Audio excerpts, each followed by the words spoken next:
Welcome back to the best division in football with Awthentik and the Beard, presented by All or Nothing Studios.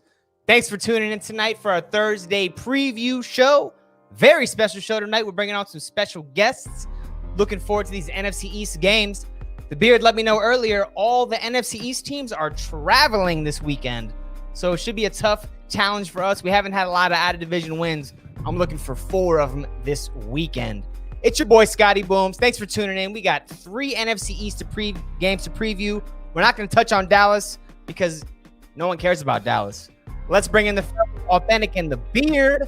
No Thursday night football tonight, so we're kind of sitting here chilling. No real schedule to get on. Awthentik, man, how you doing? Giants Beanie's been on for like 5 shows in a row. Hey, we not going to change up too much, man. You know, I got a couple different vibes. Where they at? Vibes is in the back, man. I was thinking about switching it up, man, but I got about 2 hats that I've been rocking, and we've been seeing some great luck since I've been wearing these hats. COVID haircut vibes. 2 birds, 1 stone, you know what I'm saying, man? But the week's been pretty chill, man. Nothing too crazy. It was nice to have some football yesterday, midday, about 3:40. But the game was a little bit boring. I can't even front, man. It was kind of weak. And I feel like we're lacking a little bit of content as far as the previews go for this week. I wanted to see some more talk about the Steelers and the Washington matchup. I want to see a little bit more talk about the the Philadelphia Eagles versus the who they got coming up this week? The Green Bay Packers and Aaron Rodgers. Lambo. And really not too much, man, on sports shows today, man. So more reason to tune into Awthentik and the Beard, man, every Tuesday and Thursday, 7 p.m. Eastern Standard Time, and the parlay Sundays at 11 a.m., man. Definitely make sure you check us out, man. I'm one to always give up the shameless plug. It's nada. It's fantasy crunch time this Sunday. Oh, man. Yo, what's cooking? I'm cooking in fantasy, bro. This is the last week for most fantasy leagues before playoffs start. How's your team looking? I'm in 1, 2, 3. I'm in 4 leagues, right? So in the Cali league that me and Awthentik are in together, I am tied with 3 other teams for second place. 2 other teams. 2 other teams. Real quick, You sure? Who's the defending champion? Who's the defending champion in that league? Scotty Boomz. But you ain't He's not even defending because defending. you're not in there. He's not even defending. What do you mean? I'm still holding the belt. Come get it from me. You're not defending it, right though. here. So right yeah, here, so baby. if I win, I'm in that league. And then in my other league, shout out to my man Jim Bob. Check them out, Triple J's Sports Cards and Breaks on Facebook.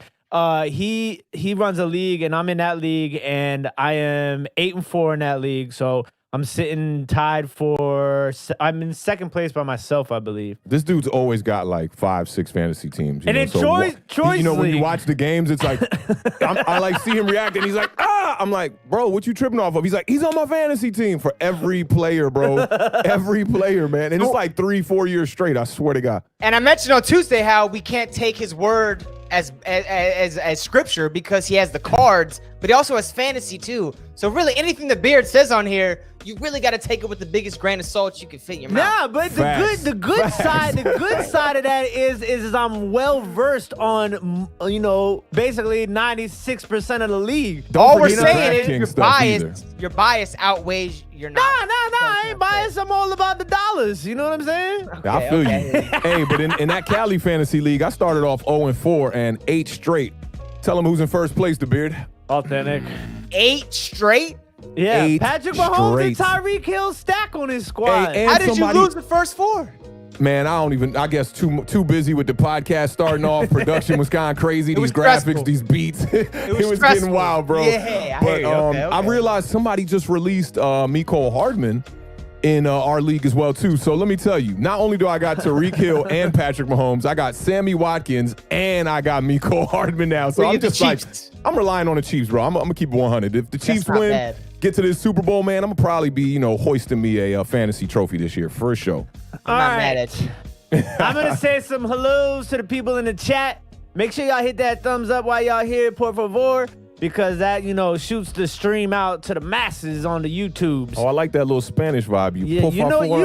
I like that. Y'all know, yo hablo español un poquito más o menos. Yo estudio español 7 años. That's that same phrase you've been saying for like 20 years, bro. You know what I'm saying? That was That was Torres that dropped Hardman too, man. He's sitting right here like, I don't know. He's You was wildin', bro. And hey, he's in that race too. I want to say Torres is in second place right now. I just beat him. He said, yeah, no doubt. Second place. All right, so shout out to Lax in the building. What's going on, Lax? Thank you for what's joining up, us. Lax? Papa Homewood is here. Good Hello, evening. sir. Hey, what's up, Pops? What's up? How's it going? Joseph. Hope you had a good holiday, Pops. What's Give going my on, Pops a Joseph? wrench, man. Give him a wrench, man. Yeah, Pops need a wrench, man. I'll make sure we get Pops the wrench one time. Jameson, what's going on, brother? Sunday is in the building. Thank you for joining us. We appreciate the love and the support. up, Sunday? What up? As always, Joel, what's cracking? Thank you for joining us. We Yo, appreciate Joel it. popped in on, I want to say, Entertainah stream, or maybe that was with the Hub and Kid Blue. I can't remember. But finally got to see him. He's Beard Gang, too. Oh, for real? Big Beard Gang. I mean, like, super Beard Gang. Rick Rubin, Beard Gang, man. So salute to him. He had some really good points about the Giants, too, man. Rick Rubin doesn't wear socks. Roman is in the building. What's going on, young Roman? Bull Roman in the building. Shout out them Pittsburgh Steelers going into Washington this week. We're going to see how that goes. Yeah, yes, we will. Pete Parker. Taking a little break from jumping from building. Appreciate you stopping by in between that time. What up, Peter Parker?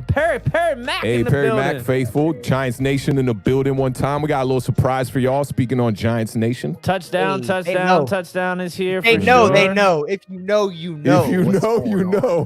PJ Torres is in the building. What's going on, Torres. PJ? Matt, Virtually and in the presence. Yeah, Shout out right. my man Torres. Matt Emery's in the building. Appreciate you Hey, what's up, showing Matt? some love. Matt been, you know what I'm saying, posting mad links. Appreciate that on Gotta Facebook, love man. that. Gotta love Gretz that. is in the building. Mhm. Hello, What up, Gretz. G Gretz. Money? What's up, love? What's up? Edward Chan in the building. Hey, Chat. what up, Chan? What up? What up? Christian Yours in the building as well. Oh, faithful Chris Senor, Giants King- Nation in the building. King Trizzy, big beats bumping heavy. Yes, you can. Hey, appreciate that.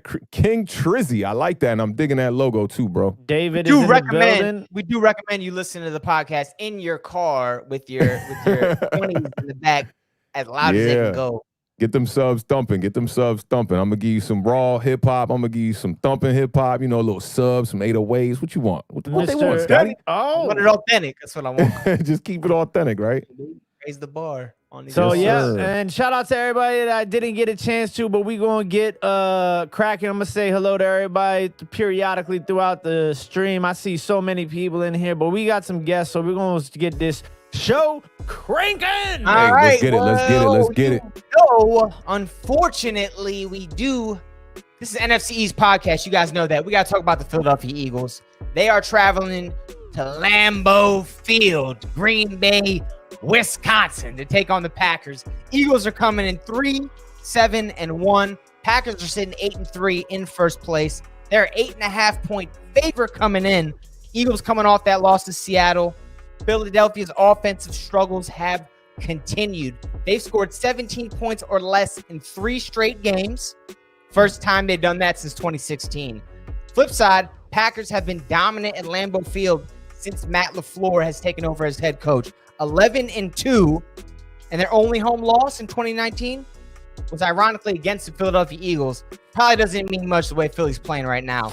Green Bay is the #1 scoring offense in the NFL, led by Devontae Adams at wide receiver. 74 catches, 908 yards, 11 touchdowns. Those are all top 10 in the NFL. Running back Aaron Jones doing his thing. He had a couple of weeks injured, back healthy now. 624 yards on the year, 6 touchdowns, 4.8 yards a clip, the Beard. I know you like that yards per carry average. Green Bay's O-line, Aaron Rodgers, they are preventing the sacks. In 10 of 11 games this year, they've given up 1 sack or less. So keeping your quarterback clean, that's always a recipe for success.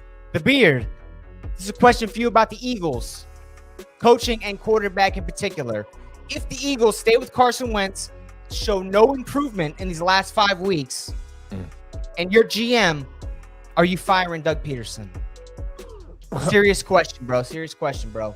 It's interesting. Well, I'm He just said no because laughs. I'm No laughing. laughs. I'm laughing because you say if I'm the GM, and I'm thinking, does a GM keep his job? You know what I'm saying? Like that's something that that's a nobody's good really question. talked That's a good about. You know, like we talk about Doug Peterson, we talk about Carson Wentz, but like the GM, like what's up with the GM? Because the GM's made some questionable decisions here, you know, in recent years, especially with the draft. And in Philly, man, you can't be just messing up draft after draft, and the people not going to let you hear the end of that. Okay. Let's change the question. Let's say in the owner booth. Are you firing the GM or the coach? If I'm the owner, it's all. Everybody's gone. You're fired. You're cut. Goodbye. Yes, everybody's got to go because look, it's unfortunate. Yes, because this team won a Super Bowl. Well, how many years ago? 3 years ago. Mm-hmm. And we're talking about dismantling the whole team. Is it an overreaction? Quite possibly. But you have to look at a reality. We were talking about this backstage before we went live about the salary cap. Like, that's on the GM. The GM and the numbers guy, they now on the same page because they're going to have to get rid of a lot of people anyways. And even if they got rid of Carson Wentz, like say they can't cut him.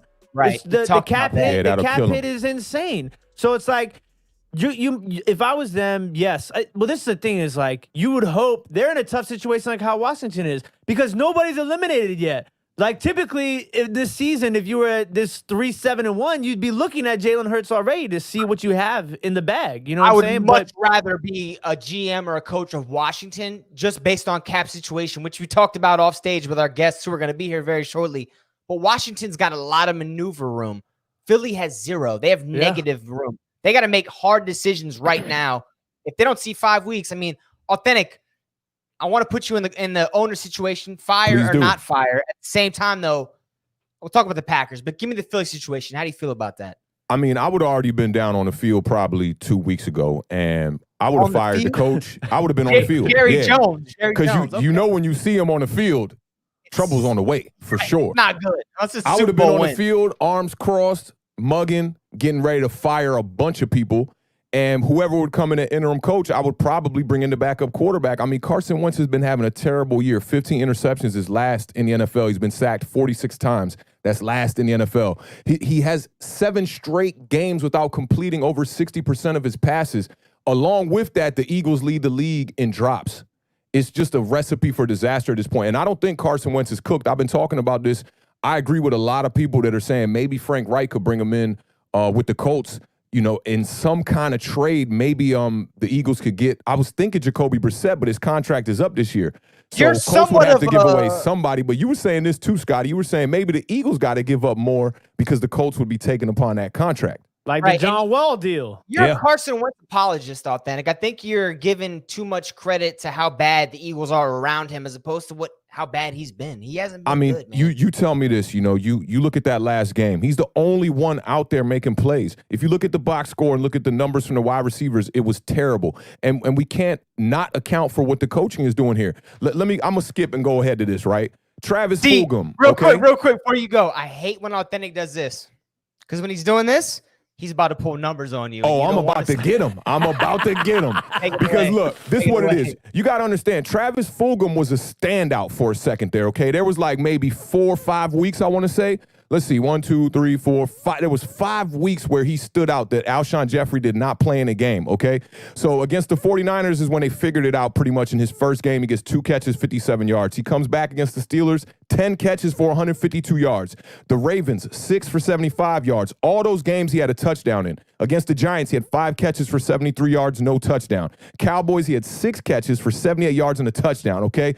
Second game against the Giants, they decide to implement Alshon Jeffrey back into the lineup. And Fulgham, who's pretty much one of their only weapons, his numbers just completely diminish, okay? He's got 1 catch against the Giants for 8 yards, no touchdowns. 1 catch against the Browns for 8 yards, no touchdown. 2 catches against the Seahawks this past week for 16 yards and no touchdown. To me, that's a coaching problem. You literally took out one of your best weapons when he was striding probably in his best football of his career. Relatively an unknown guy. Nobody knew this guy. Wasn't he undrafted out of like Delaware or some small school? Or Fordham, yeah. Fordham. It's always Fordham. If it's receiver, you don't know. I just threw that out there. And to me, it just doesn't make sense for you to remove this guy from the lineup. So you look at Travis Fulgham in 5 games without Alshon Jeffrey. He's got 29 catches, 87 yards per game, and 4 touchdowns. In the games with Alshon Jeffrey, he's got 4 catches for 32 yards and no touchdowns. This is a coaching mistake. Now, I won't beat a dead horse and talk about Miles Sanders. Everybody knows that Miles Sanders is being underutilized over there in Philadelphia, right? For sure. Facts. So we got two players that are not being utilized properly by this bonehead coach. And I think Doug Peterson got just too much hype with the Super Bowl stuff, man. Like, this is some of the worst football, not only that we've seen from Carson Wentz, but that we've seen, period, in football, just in general. I want to give one shout out to a homie, Lee Sifford, who's on, I saw this on his Twitter, and he's a writer for bleedinggreennation.com, okay? And he had an article about quarterbacks with seasons that are this awful. He did a player season finder on stathead.com to see how many players have had seasons this bad with at least 400 attempts. There was only 53 quarterbacks, and only 6 of those 53 quarterbacks got a chance to play again. So you got to bench Carson Wentz, man. I think it's proper that we bench Carson Wentz. And if I'm the GM, we got to fire Peterson. It's one or the other. He's got to go. What about, and this is the thing, too, is like Jalen Hurts might get lost in the sauce depending upon who they bring in. You know what I'm saying? It's like, a bad draft pick, man. He's not a bad draft pick. He's going to get a shot at some point. I mean, unless Carson Wentz turns it around 180 degrees, he won't see the field. Otherwise, he's going to get his shot. Yeah, I mean, I think it's a bad draft pick. It reminds me of the backup quarterback draft pick that Green Bay just did. Like, why aren't y'all bringing in weapons for these quarterbacks that clearly need more weapons? Yeah. Why are we doing that? And that's the thing. In this game, you know, you're going to see Aaron Rodgers, Devontae Adams, right? So Devontae Adams is probably going to be, you know, tried to be locked down by Darius Slay. He did a real good job against DK Metcalf, didn't he? Yeah. Wow. I mean, that was ugly. 177 yards in that game, man. The post-game interview when they were like, so, you know, did you think maybe you could have used some help? And he's like, nah, I don't need no help. They're like, 10 catches, 130 yards? Come on. You might need a little help. Well, it was 177, Scotty. 177. 10 for once? It was 10 for 177, and I did that game with Entertainah. Let's not forget the fade route that hit DK Metcalf right in the hands that could have added probably another 20, 25 yards on that, you know? And you know what else, too, is the Packers just got back Lazard. Scotty just got bit by 2 dogs. The Packers just got back Lazard, and that's a huge help for them because, you know, they kind of been, what's his name, Marquez Valdez Scantling. Who they drafted? Didn't they? No, I'm tripping. I'm thinking of the other 3-name wide receiver from the Philadelphia Eagles, Arcega-Whiteside, who got drafted before DK Metcalf, which was but Scantling did okay. But like Lazard is really that guy that they like at number 2 more than Scantling, and he came back last week, and I think that's going to really. You might expect to see him have a big game too, and then also at tight end for Green Bay is, you know, Mercedes Lewis is like 90. How is he back? 90 years old. I don't know. What happened to the young boy they had that caught the 2 touchdowns on Monday night early in the year? Tanyan. He's been nursing an injury lately, but, you know, the tight end play is going to be big for Green Bay also. And speaking of tight ends, the Eagles did activate Ertz off the IR. Pop said, love to Cooper and Harley. Because Cooper and Harley back there, dog. They back there causing raucous, man. Yeah. So you got so they did activate Hurts off the IR. So that's gonna be big for Philadelphia. And while they've been gone, hey, tell PJ get the damn dogs under control. while Ertz has been gone, Rodgers is actually running the most yards per route at that tight end position. And that was his second Hail Mary catch that he's made in his career. And he was on Washington's team last year, and we cut him. We didn't even take He played for Green Bay too. He played for Green Bay too. He's a good old veteran. Real quick, I don't know how Philadelphia stays in this game. You guys think Philadelphia? It'll surprise the hell out of me. You guys think the Packers are the most well-rounded team right now in the NFC? In the NFC, yeah, I got to give you that in the NFC, yeah. Mainly because the advantages of the quarterback play. I mean, look, Aaron Rodgers, 33 touchdowns on the year, 4 interceptions, 3,100 yards already. You already talked about the numbers from Devontae Adams, he's averaging over 100 yards a game, 11 touchdowns on the season. Just offensively, man, they're balling out. And you know, at running back, they ain't got no slouch back there for sure. They just haven't had to run it to him a lot. But the Eagles' defense is not the problem, so I do think that this Eagles' defense can match up pretty decent against the Packers. Eagles are 4th in the league behind the Rams and the Saints and the Steelers in terms of yards allowed per play. So, I mean, I'm looking for them to compete, which they have done all year. But offensively, man, the Eagles have just been straight up garbaggio. Listen, I mean, Darius Slay's a better physical matchup for than he was for Devontae than he was for DK. So I mean, that could work better for them. Go ahead, the bear. What were we gonna say? I don't remember. He said, "I don't remember." I'm sorry, man. I didn't mean to cut you off. It was a thought that came to my mind. Like physically, Darius Slay's a great corner, but against DK Metcalf, you got to be something special. He's not that special. But against Devontae Adams, he might have a little more help, maybe. Yeah, they're not your favorite, I mean, DK Metcalf, I think that the talk from Schwartz in the beginning of the game kind of riled him up too, because he came out crazy. When we were doing the broadcast with Tanner, he was like, "I need a prediction right now. How many yards you think DK Metcalf will have in this game?" And that was at the beginning of kickoff. I said 115 yards and a touchdown. I swear, maybe within like 5 minutes, he had already breached 115 yards that quickly. So might have had a chip on his shoulder, man, and came out there ready to play. Can't forget that Jalen Ramsey pretty much shut down DK Metcalf early on in this year, held him to 2 catches for 28 yards, and he didn't see a target until the third quarter. I like saying that because that's one stat that I can really remember. And, I know we're not quite at that matchup yet, but I think James Bradbury is the type of corner that could have more success against a guy like DK Metcalf over a guy like Slay Jr. I mean, he's a little guy, man. He was getting thrown around the field all day long. And even when he was in position to make plays, DK Metcalf was showing you why he's probably one of the best 50-50 ball catchers in the league, man. Okay, you're right. I remember. Okay. Best all-around team in the NFC. I want to hear your favorite right now. One word. Don't give me too much stuff. Dark horse. Oh, no, I don't want. No. We agree. We don't want dark horse. Let's hear it. Because I got another team. I got another team for you too. Dark horse. I hate dark horse, but I'm curious to who you gonna say. Dark horse. Go ahead.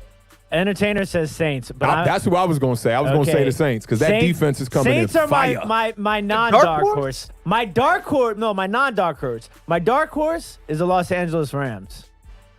I don't even call them a dark horse. Wait, no way. Awthentik, you think they're a true dark horse? They're good, bro. No, here's the thing. The Rams need Goff to be playing in rhythm for them to ball out. When he's not, they look like a totally different team. Very true. Can do that. But this is who did they lose to this past week? They lost to San Francisco. They lost to the 49ers. But don't worry about that. All around, they have a solid defense, right? They have a star up front in Aaron Donald. They have a star in the back. Second in the league in sacks. Jalen Ramsey, right? And they have a stable of running backs that can all get it done. Cam Akers is finally starting to come around. He's a nice change of pace back because he's a little bit quicker than Brown and Henderson. And then they have the wide receivers in Kupp and Robert Woods. Yes, and Robert then the Woods tight is a ends baller. and Everett and Higbee. If Jared Goff is the key to that whole thing, you're 100% right. But I'm saying as an overall balance, they are a sneaky team in the NFC. So who's your favorite? Say your favorite again. Saints. The Saints defense is playing lights out in the last. Yeah, and they know how to win with backup quarterbacks, man. They're 7-0 dating back to last year with backup quarterbacks in the lineup. So Awthentik, one team. Who's your favorite in the NFC? My favorite in the NFC, I'm gonna go Green Bay Packers. Green Bay Packers. All right. We're going to take an early commercial break. We're going to come back. We're bringing in the Entertainah Talkin Sports and the Hub. We'll be back in 9 seconds. Please do not leave your couches. Hang tight.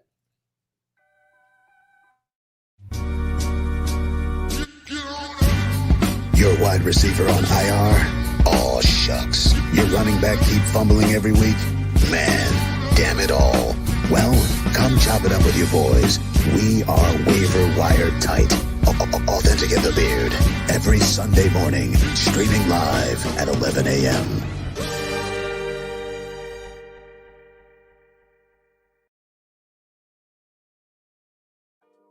Our second preview of the evening. New York football Giants traveling to the West Coast, taking on the Seattle Seahawks. Giants coming in first place, 4-7. Seahawks 8-3. This is a battle of division leaders. Giants coming off that win against Cincinnati, 19-17. Seahawks beat Philadelphia 23-17. Colt McCoy might start for the Giants. Daniel Jones might start. We really don't know yet. Jones coming off the hamstring injury. It's still up in the air. He said he wants to play, which means absolutely nothing when it comes to him playing. It's going to be up to the coaches and the doctors. We'll see, though. Giants, talking about close games. 6 of their last 7 games have been decided by 3 points or less. So these G-men, they're in every single game they play. They're 4-3 in that stretch, too, by the way. So they're winning more than they're losing. Seahawks, though, this is the number 3 scoring offense in football. 31 points a game. They're led by DK Metcalf on the outside. Second-year sensation. He's first in the yards in the NFL. Tyler Lockett, that's Russell Wilson's probably favorite target. Tied for 6th with 8 touchdowns in the NFL. Talking about the Giants side of the ball on defense, if they're going to have to defend these guys, cornerback number 2 has been a big point of contention for all these G-men. Isaac Yiadom kind of emerged in the middle of the season. He's bigger than Ryan Lewis and Darnay Holmes. Seahawks, you talk about receivers, they got big, physical, fast guys. You want a bigger body. Isaac Yiadom, for me, this is going to be his biggest game of the year if he's going to come out and show out.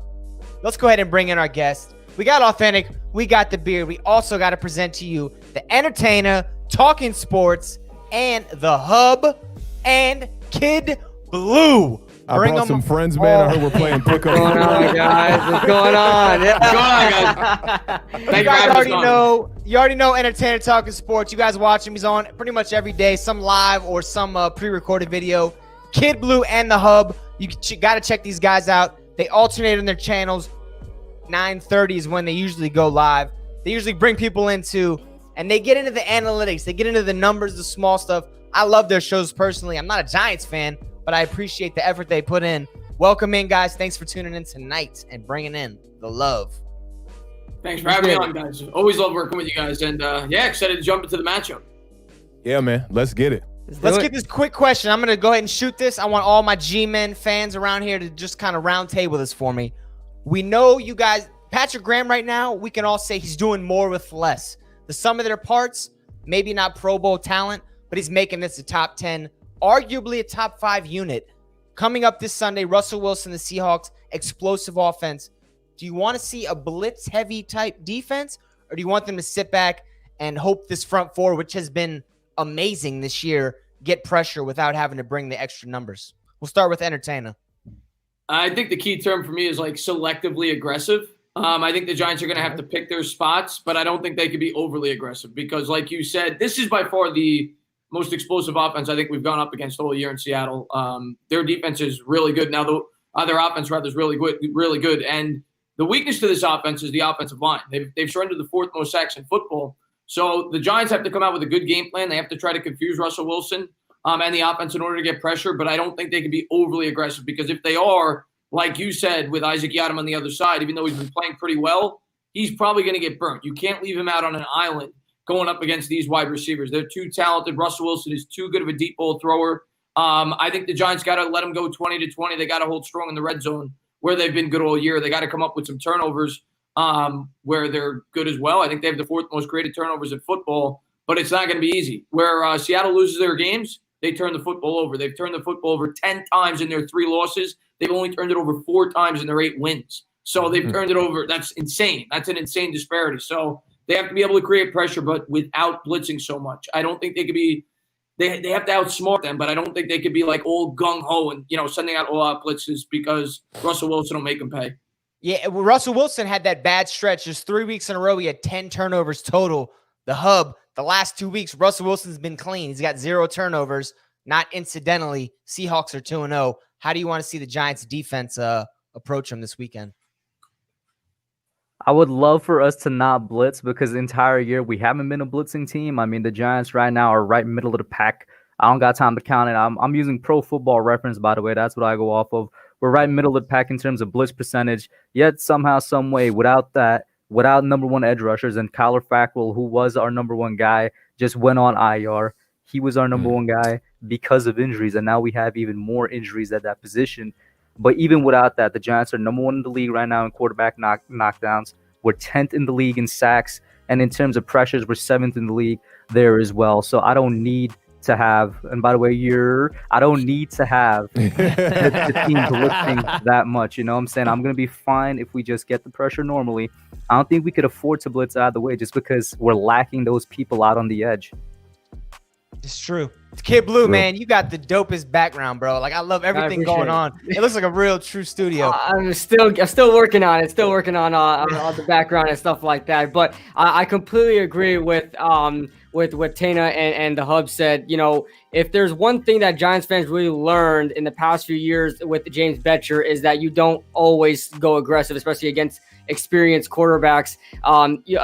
With James Betcher's defense, anywhere the Giants really blitz, quarterbacks would just target the open holes on the defense. If a slot corner blitz, the quarterbacks would target the slot. So the Giants need to stay away from getting aggressive against Russell Wilson. Very experienced quarterback. This guy is one of the smartest quarterbacks in the league, and he will pick you apart, has the talent to do so. So the Giants need to play conservative and really take advantage of their opportunities and not get too aggressive. I don't mind our pass rush. I don't really worry about our pass rush too much. We've been getting it done with these guys. Our edge rush has not been having huge names. I mean, Jabbar Sheard was like the player of the game on our defensive line last game with that forced fumble. He just got added to the team. So the Giants are getting it done no matter who they have there, and our interior is really, really good too. So I don't mind playing conservative in this game and just getting our opportunities that way. If we get too aggressive, Russell Wilson will make you pay. Authentic, man, give me some thoughts, buddy. We want to hear what you feeling. Man, I agree with the fellas on this one too. And dealing with Russell Wilson, man, in the pocket, he's one of the best quarterbacks when it comes to footwork. So even if you send the blitz, one quick pivot, one quick move, he could get right past your blitz, step up in the pocket, and now you got man-to-man coverage down the field or single coverage, and that's not a good look. I saw way too much single coverage on DK Metcalf with the Eagles. You saw Slay getting beat, and like I said before, like even when he had tight coverage, DK Metcalf was still making some incredible catches. And you talked about Tyler Lockett as well, but DK Metcalf leads all Seattle wide receivers in targets. He's already got 90 catches on the year, I believe. He's got 90 targets on the year already, and he only had 100 last year. So he's already on pace to step it up this year. 58 catches, already broke 1,000 yards, 9 touchdowns. I mean, he's going to be a problem to stop. And if, from what I'm hearing, they're saying that James Bradbury's not going to travel and follow him across the field. So we're going to need Isaac Yiadom and these other guys to step up. I agree with Tanner when he says you got to be really smart as like when you send the blitz. It's got to be the right time to be able to do it. So I'm relying on Patrick Graham to be, shifty and keep Seattle off balance. Don't just do plays that are predictable. Don't blitz when it's predictable down and distance. Yeah. And hopefully we can come out of this game without making too many mistakes on the defensive side of the ball and be able to hang with the Seattle Seahawks. And we're talking about Seattle's defense. When it came to the beginning of the season, this was the worst defense in football. You got to look at their last couple games. The last 3 games are only giving up 20 points a game, and they're getting 4 sacks a game as well. So they're stepping it up a little bit. Concerned. It might be strength of schedule. We know they just played Philadelphia. That's a dumpster fire. I didn't want to get into the Giants offense too much because Daniel Jones' status is still unknown. It could be Colt McCoy out there, but not sure about it. Entertainah, other than quarterback position, or if you want to get into Daniel Jones, you can. Give me some on offense you want to see them exploit against Seattle coming up. Yeah, Seattle's definitely gotten better on defense the last, like you said, 3 weeks. I think they got Dunbar back. I think he was banged up. He still may miss this game. He's on the injury report, so we'll see if he plays the game. I'm kind of waiting for that until I do my preview. But to me, it's got to be the same game plan we've had the last 3 or 4 weeks. I mean, just because if it's a different quarterback, it doesn't matter. The New York Giants have to stick to their strengths, and that's been running the football, and that's been keeping the opposing offense off the field, especially when you're going up against a team like this. Even more so in a game like this, you wouldn't be able to control that clock. And the Giants this year, they've won the time possession in 5 games. They're 3-2. They've lost time possession in 6 games. They're 1-5. The name of the game for this team is to control the clock, win the time of possession. That starts with Wayne Gallman. That starts with the offensive line. I do think, kind of like Awthentik said on the defense, same thing on the offense. You want to be a little bit unpredictable. Maybe you throw it on first down here and there, stuff like that. Maybe you got to take your shots. I know Colt McCoy's not the best quarterback in the world. He's mobile. I still think they could use him in the run game a little bit with the RPOs. But you still need to take your shots because the weakness of this defense is still in the air. Their run defense is actually really good. They only surrender 3.7 yards a carry. But we got to stay. Yeah, we got to stay committed to this run. I think they're 3rd in the league in run defense in terms of yards per carry against. So we got to take our shots. But again, kind of selectively aggressive. Same thing on offense as defense. You got to pick and choose where you take them. I also think there's going to be some trick plays in this game. Whether it's a flea flicker, whether it's a pass work, they're going to try to do something out of the box, a fake punt, a fake field goal, a fake onside kick. I think the Giants are going to do something to try to create a competitive advantage in this football game. The Hub, we know you guys love Patrick Graham and everything he's doing. If Tana's right and we're going to see some trick plays from Seattle try to score some points, do you feel confident Graham to be ready for these trick plays? No, I mean the Giants. I think the Giants. Oh, really? Yeah. Okay. Yeah, I agree with you on that. Yeah. We're going to have to run, especially with Colt McCoy in there, we're going to have to run some trick plays to put some points on the board and try to compete with the Seahawks, I think. Yeah. I mean, yeah, I agree. I would completely agree with Tan on that point. And Awthentik and just Scotty, you remember that Cowboys game? The Giants had maybe 1 or 2 touchdowns taken off of the board that came off of trick plays. One of them, I think, was to Darius Slayton. One of them was to Andrew Thomas, if I'm not mistaken. Evan Ingram too. Evan Ingram. There was a couple of trick play touchdowns in that Cowboys game that was taken away. I fully expect the Giants to go back to that as well, just because of the Colt McCoy situation. And also because we kind of stepped away from that a little bit. I think to actually find our offensive footing, it's honestly really sad that now that we have sort of found that footing with the run game, with DJ finally maturing a bit, turning the ball over less, he's now going to be out. We kind of have to go back a little just to get that scoring in there. And Taylor brought up a great point with the rushing defense, Seattle being 3rd in the league. The Giants need to stick to it. The reason I don't have really any fear of us struggling is because when we went up against teams like Tampa Bay, against teams like the Rams, against teams even like the Eagles, when we faced them at that point in the season, they were also top 10, top 5 in the league in rushing defense, and the Giants still put up respectable numbers against them. So I do expect us to still stick to the run because right now it is the best part of that offense. Yeah, I mean, talk about the Giants offense, and people forget the first 4 or 5 games of the year, you guys averaged 10 points a game. This offense is really coming around. It's been different people that have been contributing. Slayton was early. Now we're talking about Wayne Gallman and other receivers. Kid Blue, give me someone in offense you see that could stand out and be like, if the Giants pull this upset, who's going to be the big player out there? I really hope Darius Slayton really comes out to play, man. It's been long enough that where we need a Darius Slayton sighting, and if the Giants really deem him a number 1 receiver, then they've got to target him and treat him as such. Too many times you've seen Darius Slayton be on the backside of plays and be like the last read in progressions. I mean, they have to give the ball to Darius Slayton. You look back all the way when we had Odell Beckham, they would just do anything to give Odell Beckham the ball to set the tone in the game. That's exactly what they got to do with Darius Slayton. I think he can have a big game here. We're talking Seattle has a historically bad pass defense that should open things up for Slayton. If I'm going into any game with Colt McCoy for the rest of the schedule, it's going to be Seattle. Seattle has a terrible pass defense. I think Colt McCoy has a good matchup there. Yeah, Awthentik, man. Give me some thoughts. Well, as far as a player goes, I think this whole thing is definitely going to go through Wayne Gallman. And this offensive line, I think that as a unit, this offensive line, and yeah, shout out to the Wayne Train shirt the Hub got on. He's got those for sale. If one of our mods could drop a link to the Hub's channel so y'all could cop that. But yeah, I mean, this offensive line is super improved, man. And let me take you back to week 1 against the Steelers. The Giants ran the ball 20 times. That's including Daniel Jones having 4 carries and only had 29 yards with a healthy Saquon Barkley. Now, let's go back to last week where Wayne Gallman has 94 yards on, I want to say it was 18 carries. And Wayne Gallman's attempts per game since Saquon Barkley has been out of the lineup literally just go up, up, up, up, up. I want to say it's 4 carries, 5 carries, 6 carries, 10 carries, 12 carries, 14 carries, 18 carries, and then 24 carries in this last game. So, I mean, I think that's a glaring, easy way to keep ourselves in this game is if we could run the ball. Definitely going to have to protect the quarterback if what Kid Blue is saying is going to be correct, too, because after all these runs, I do think that we're going to have to be able to take a shot down the field to put points on the board. So we're going to need to see some play action out of Colt McCoy, and hopefully he can hit Darius Slayton deep. Right. But if that can't work out, I'm looking for Evan Ingram to be my 3rd guy in this game.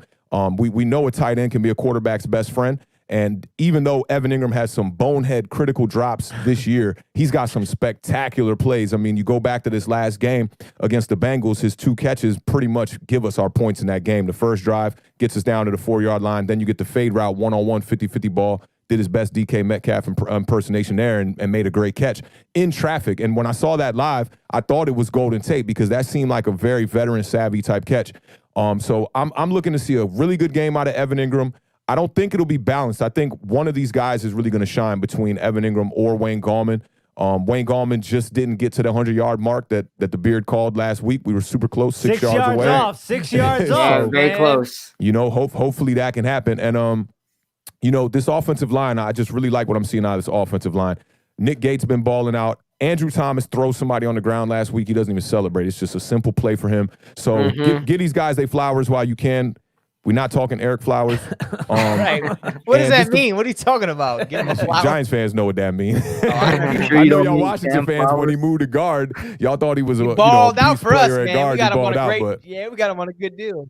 bro, we had way too much experimenting and experience with Nightmares. Eric Flowers. Nightmares. Man. Terrible nightmares. But this is the first time this season that the starting 5 offensive linemen each received a grade of over 60 from PFF. Even Cam Fleming? Even Cam Fleming. We don't like Get PFF, out man. town. Talk about it. We Even don't like Nick yeah. Gates. Even Nah, Nick bro. Gates. Even Nick Gates. And the front thing is with door. Cam Fleming is he didn't have that terrible of a game, but it was just those 2 penalties were super bonehead penalties. Right, right. The Giants got to clean up the pass protection too. 31 sacks on the year. That's 26 in the NFL. That's unacceptable. A lot of that came early on when we were still trying to figure out what the identity of this team is. Yeah. And I think with Wayne Gallman in the lineup, all Giants fans know the identity, especially my man, the Hub. You see the shirt, go support it. We got to rely on this Wayne train to get this W or even keep this game close. Shout out to Bobby. Bobby's in the building. Bobby! Bobby! Hey, what's going on, Bobby? I'll tell you, Bobby made me cry tears of complete laughter last You were time I dying, did, bro. so- Yo, that was hilarious. I was literally laughing the exact same way you were, like uncontrollably laughing. It was such a funny segment, yo. And that whole, I don't know what, 15 minutes that Bobby was on, I was holding in, I laughed. I was about to explode, man. As soon as he hung up, I had to let it out, man. Yo, that was We love straight you, Bobby. hilarious. That was a fire stream from y'all, man. I think Yeah. that was one of y'all best streams that day, man. And Yeah. I pulled up on y'all late coming out of That was Bad the Dog stream, and that was a birthday good one. stream, Birthday man. stream. Salute to my guys, man. They both just had a Yeah. birthday. Birthday! These young men over Appreciate here. it. You know what I'm saying? Thank So you. happy belated to y'all fellas, man. So look, am I allowed to talk about Giants? No. Why Unless is you, he on the unless you camera? come out as a Giants I'm fan. like, man, when is Scotty Boomz going to toss it to me, man? What do you mean? We have nothing So to ask look, you right now, bro. We're Because going to get you listen, later. I told you, we're There's gonna get 'cause, him. You know, We're I gonna look get at the Giants, like realistic. I'm a real guy. Look, there's one person that we ain't really talk about, and I always, respect this dude because I think that he is a very underrated person on this Giants team, especially on the offense. And that's Sterling Shepard. Facts. Yes. That play that Sterling Shepard made last week doesn't get enough credit and publicity because that's, to me, when I'm watching the game of football, I love to see a defensive player come from the opposite end of the field and make the tackle. Somebody that's been blocked out of the play come back and make the tackle. With Sterling Shepard, he fell down, but instinctively the first thing he did was to get back up and do the best that he could to make sure that he finished the route. Because a lot of times what happens in situations like that is the receiver doesn't finish the route, even though he kind of gets knocked off. You see a lot or of he pick falls, sixes like and you that, see a too. lot of interceptions that Right. way. Mhm. And Evan the way Ingram, that he one of popped up and made that catch, and at the timing of the game, He it was didn't huge. miss a beat, which is Weird. so crazy because he slips, looking left. He kind of tried to fake left on the comeback route on the outside shoulder.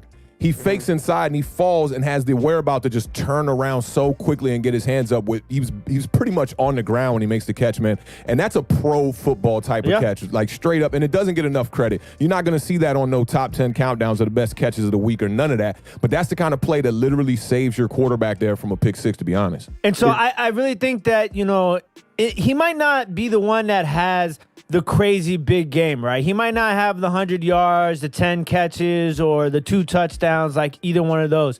But what he does is he gives you that change of pace. He'll give you that third down catch. He'll be that play in between the big plays to keep the chains moving. And, Tanner talked about it briefly, and it's about, especially in this game for the Giants, it's about keeping Seattle off of the field. And so, you're going to need to run the ball, obviously, but you're going to need to make these big third down plays. And Sterling Shepard, in my opinion, is one of those guys that, has been reliable, especially in the past, on third downs. So I think that his play, specifically on third downs, is going to be huge for the Giants in this game. I know you're talking about receivers. Let's get to the linemen real quick. If I want to go through all 4 of our Giants fans, if you guys had a wild card game tomorrow, what 5 do you want to see lining up on your offensive line? We all know this one. I know you rotate. I know you guys have a rotation too, but I want to hear 5 names. Just give me Good 5 question. names. That's a good question. Yeah, it is. Thanks. One sleeper player I want to point out for this game too that I think could have a good game. He's back. And I think he'll be in the H-back role. Caden Smith. I could see Caden Smith having a good game for the Giants. He hasn't been used that much in the offense this year. I could see more 2 tight end sets. They're going to be I think they're going to be very conservative in their play calling with a backup quarterback. I could see them trying to use Caden Smith a bit more in the offense this week. Facts. Is Caden Smith coming back off the COVID list? I believe he is, yes. Yes, Okay, yeah, that's what he I is thought so activated. too. Yep. Yeah. As far as the offensive line goes, I mean, Thomas obviously has asserted himself as the left tackle. I'm sticking with Hernandez at the left guard. I think Hernandez played really well last week, even though he wasn't used a ton. A lot of people point to Shane Lemieux, and they said that Thomas started playing better when Lemieux was in the lineup. I think it had a lot more to do when Judge stepped in. I think it was just coincidental. Judge stepped in with the poor offensive line coach. I'm sticking with Hernandez. I think Hernandez is still a good guard for the Giants. And then at the center spot, you go with Gates. I know that's not Kid Blue's guy. I love Nick Gates. I love Nick Gates. Can't believe that's not your guy, Kid Blue. I love Nick Gates. I think Nick Gates has been really good this year for the Giants, so I'm definitely sticking with him there. And then obviously you go with the veteran Zeitler, and I'd have Parrott in there. I think Parrott, I trust him a lot more than Fleming at this point. Yeah, I'm gonna have to go with the exact same lineup that Tana went with. Parrott is also gonna be coming back off the COVID list, I believe. Devontae Freeman too. I think he's not coming off the COVID list, but he's coming back from his weird injury that there was no information on. So we got a couple of people coming back. I forgot about Devontae Yeah, Freeman. I really did. forgot he was Someone coming. ankle or they haven't talked about that much. Though, Wait, you're right. Yeah. Freeman got knocked out the Eagles game. There was no type of information about the injury. We learned a couple weeks later, it was an ankle. I'm like, all right, why is it taking him like 6 weeks to get back? But nobody's complaining because Wayne Train took off. But that is somebody else that we're getting back on the offense as well. But as for the line, I'm going with the same hog mollies that Chris listed. Those are our guys right now, man. And Tim better chill. He's a closeted Giants fan, man. Ain't nobody I know except for Giants fans. I mean, y'all gonna lose, but right. I'm talking about that Sterling Shepard thing. The only people that talk about Sterling Shepard like that is Giants fans. Yeah, Right, that's facts. right. That's facts. Yeah, I gotta completely agree with my other guys here. The lineup exactly the same way. So great minds think alike. One thing I will say, Nick Gates is playing well, but my only issue with Nick Gates so far playing center, he gets beat on those swim moves a lot, and right off the bat in pass protection. Lemieux the same, so that's why I can't wait to have Will Hernandez back. I like Lemieux. He's nasty in the run game, but it's like the complete opposite in the passing game, and you got to have that equal balance, especially facing the Seattle Seahawks defensive line is getting better each and every week. So, I don't have a particularly an issue with Nick Gates this year. I just want to see him not get beat off the line as much as he does. So, I completely agree with the offensive line. So we got Thomas, Will Hernandez, Gates, Zeitler, and my guy Parrott. That is my guy, Matt Parrott. Matt rant and rave about him all the time. That's my guy. I wanted him to start day one. But everybody else didn't want that to happen. But Matt Parrott's my guy. Yeah. Authentic, man. Are you gonna bump Lemieux to the bench? He came in there. He gave you guys. I mean, I got wins. to. Yeah, Kid Blue same. says great minds think alike. I'm not trying to be the guy in the bubble, outside of the great minds. You Come know on. what I'm saying? So yeah, give me Andrew Thomas at left tackle. Give me Will Hernandez at a left guard. I love what Nick Gates. Nick Gates, the way he stood up against Sam Darnold, I'm totally good with him for the rest of his career. Aaron Darnold. I'm sorry. Yeah. That's like the thing. It's an ongoing thing here. It's an ongoing thing that I Sam butcher. Darnold and Aaron Donald. There's the way that he it's sort of like there was weird. another one. There was another one too, right? I feel like there's one more with me and Scotty as well. Don't ask me to say anything because y'all know how I be talking. The way he went up against Aaron Donald. And, the one thing that I got a question mark on that I might swap out would be the right guard just to keep the youth factor going on here and maybe implement Shane Lemieux there. But at the moment, I think Zeitler works there well. We all know what's going on with Cam Fleming. He's had too many bonehead games. So give me Matt Purdy, right tackle, and we good to go. Kevin Zeitler's got 1 year left on his deal or what? Yeah. He has like 1 year left. But the question, though, Authentic, was if the playoffs started now. So I'm not sure if I would want to experiment with Lemieux in there. Good point. I would keep Zeitler just because he's a veteran. Good point. Keep Because if it's a integrity. playoff game, you got to try to get that dub. It ain't about building chemistry or none of that going into next year. That's 100% facts. And that's a big question because I'm glad like the Will Hernandez thing because he hasn't played spectacularly. He's the highest ceiling guard you have on the entire roster. So he's the guy you got to put in there, right? Yeah, we got to roll with Will. Yeah. Roll Will all the way. All right. Any other thoughts? Authentic, you got any questions for these guys, man? I'm out of Giants questions. Wait. I have a question. Are you still here with the beard? I thought I'm here. he's still here. Wait. Before I ask my Giants question, what's the standings on our picks? I wish I could tell you but I think I misplaced the picks last week. To be honest with you. We were tied up going into these games coming up this week. I have two of them. I have the Washington game and one other game, but I can't lie to you. I got to do more research. Who'd you pick last week, bro? Who'd you pick last week? It's not in the book.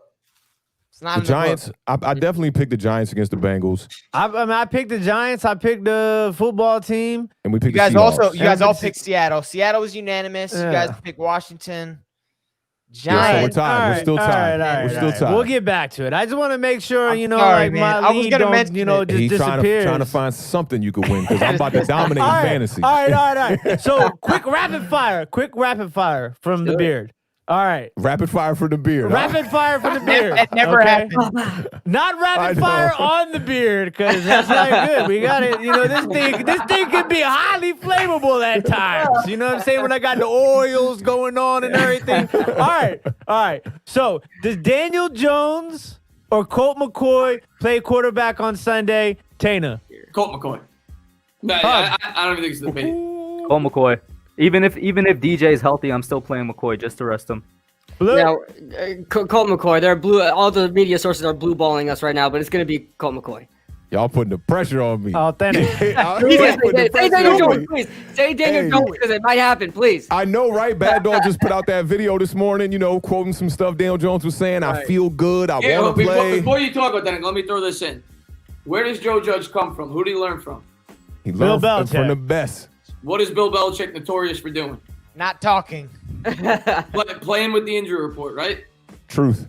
Daniel Jones ain't playing this week. I promise you. You're right. That could be just for the scouting. You're right about that. Right, Let's not forget where Bill Belichick came from, too, though, guys. New York Giant football. So, yeah, I'm going to go with the panel, man. I'm going to stay with Colt McCoy, is who I think will play. Crossing my fingers that somehow, some way, Entertainer's not right about that, and we get Daniel Jones in this game. I feel a lot more confident with Daniel Jones out here on this field, man. Colt McCoy, that 34 yards or whatever it was on 6 completions, was not feeling that. But being that this week he could get a couple more snaps with the first team, I guess Colt McCoy is capable, and in his last start, I think he got a dub for Washington. It wasn't pretty. I think he threw an interception and a touchdown, but he got a dub, and if we could sneak out of here with a dub any way, I will take it. All right, let me tell you this. You guys better have another quarterback ready. If we do. Starting quarterback. Alex Tanney. Because I saw y'all got Alex Tanney and Joe Webb on y'all emergency COVID quarterback practice squatters. Joe Webb? And then there's Joe Webb? Joe Webb. Joe Webb, man. There's another dude. There's another dude too. Curtis Tackerfield or something like that. Who's the other guy? Who the hell is that? Clayton Thorson. He's a Giants fan, bro. Yeah. This is my theory to the Joe Webb pickup. I actually like it. I'm going to tell you why. They're playing Russell Wilson and they're playing Kyler Murray the next 2 weeks. I think they're using Joe Webb to simulate those quarterbacks. Tanner is a damn coach, man. You hear this man with these assessments? That's probably exactly why they brought him in for a little speedster scout team quarterback. Mm-hmm. Yeah, I mean, Joe Judge in his time in the NFL played everything but quarterback. So, he was used everywhere. He was used to run around everywhere. So, I think that's a smart move. So wait, but who's the guy I'm talking about? Carter Tackerfield or whatever, bro. Clayton Thorson. Bro, and I'm gonna tell you right now, you make us look bad when you talk like that, man. The thing is though, Scotty, he's right to call him a different name because Clayton Thorson better not see that field. If Clayton Thorson is beyond. Look, I watch a lot of football. I ain't never heard of that dude. I give you guys that. Hey, every Thursday we pick the game. Single game. We don't just pick the team, we pick a score. While we got our special guests here, we're going to go around. I want to pick and a score from all of them. Entertainah, pick, score, maybe something to look for in this Giants game coming up. I want to pick the Giants. I want to pick I expect it. I can't do it though. I can't do it with Colt McCoy at quarterback. I do think they're going to keep it closer than people think. I think a lot of people think this is going to be a 14, 20-point loss. You look at Seattle this year, they have not won a game by more than 10 points since week 1. I think the Giants are going to be able to keep this competitive. I think we're going to be able to run the football fairly effectively. I do think Seattle will stack the box, but I think that's what everybody's been doing against us the last couple of weeks, and the Giants have still been able to, have some kind of ground game. So I think they'll be able to hopefully win the time of possession, keep the game relatively close, but in the end, I'm going to go Seattle 24-17. Okay, Tana, hold on, Scotty, before we move on. So, are you telling me that the sweater is going to lose this week? 3 wins, that's it, and then we got to bury the sweater? You know what it is? If we lose this week without DJ, the sweater stays on, because with DJ, it's worked. So we got an asterisk. We got to put an asterisk by this Gotta put game an for sure. For sure. No, you can't Let's go, mark the Bad man Dog. down. Let's go.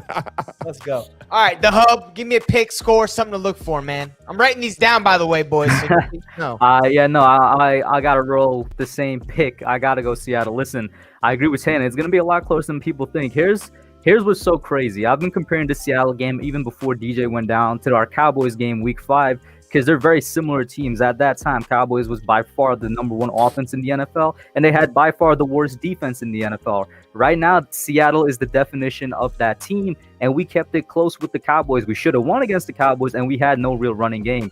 Now we have a better running game. We have a better offensive line. Our wide receivers are all finally healthy. We didn't have that during the Cowboys. Our wide receivers are healthy. Our tight end is healthy. Our quarterback is missing, though. If Daniel Jones played this game, I would have actually picked us to win, but I got to go Seattle 24-21. 20. It's a good score, though. I mean, it's going to be a close game. That'd be a good game to watch. Kid Blue. Dog is not having this. Bad Dog saying we're winning the game.